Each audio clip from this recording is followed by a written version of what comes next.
You're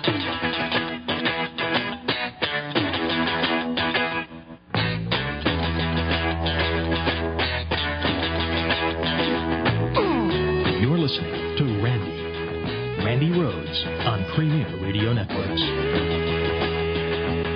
What's the problem with registering a gun? If you have a Bushmaster, what is the I mean, first of all, why would you have a Bushmaster? What is the use? President Reagan owned an AR-15. Senator J. Rockefeller. And he supported gun control, and he advocated for it. In his later years, and I think we have to keep that in account. In his later years, he was almost killed by John Hinckley.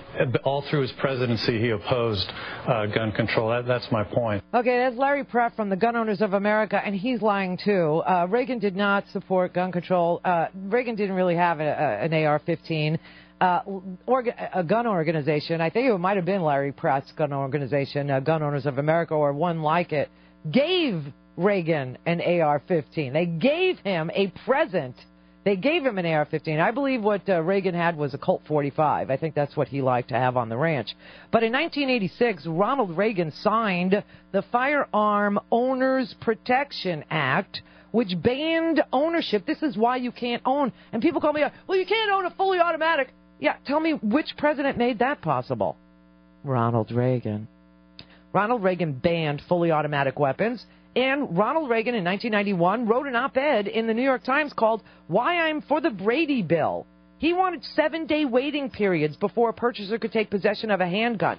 When he was governor of California, he also banned open carry with a loaded weapon. Why? Because the Black Panthers were storming into the state legislature open carrying heavy weapons. And the people of this country went, oh, look at these big black men with big damn guns. Somebody do something. And Reagan said, okay, we'll ban open. He said there's no reason for anybody to carry a loaded gun in public. That was Ronald Reagan. And that was before he was president. That's when he was governor. Then when he was president, he signed the Firearm Owners Protection Act, which outlawed all fully automatic rifles. And then 5 years later, in 1991, he was for 7-day waiting periods, and when he was governor of California, he wanted a 15-day cooling-off period before you could buy anything.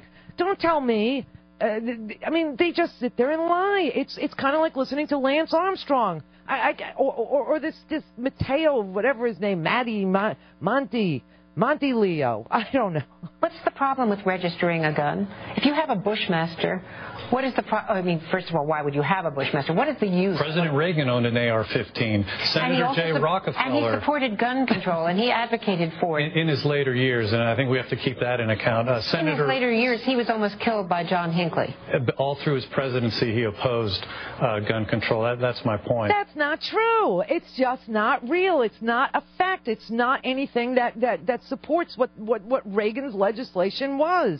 From the time he was a governor, 15-day cooling-off periods, to the time he was president when he banned fully automatic rifles, to the time he wrote the op-ed after him and Brady. Brady was damaged so badly that it's called the Brady Bill. And what Ronald Reagan wrote with regard to handguns, quote, this level of violence must be stopped.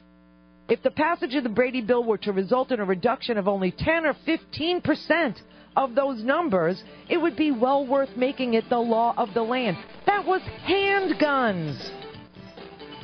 1994, Reagan wrote a letter to the Boston Globe saying he was for an assault weapons ban. He said, as a longtime gun owner and supporter of the right to bear arms, I'm convinced that the limitations imposed in this bill are absolutely necessary.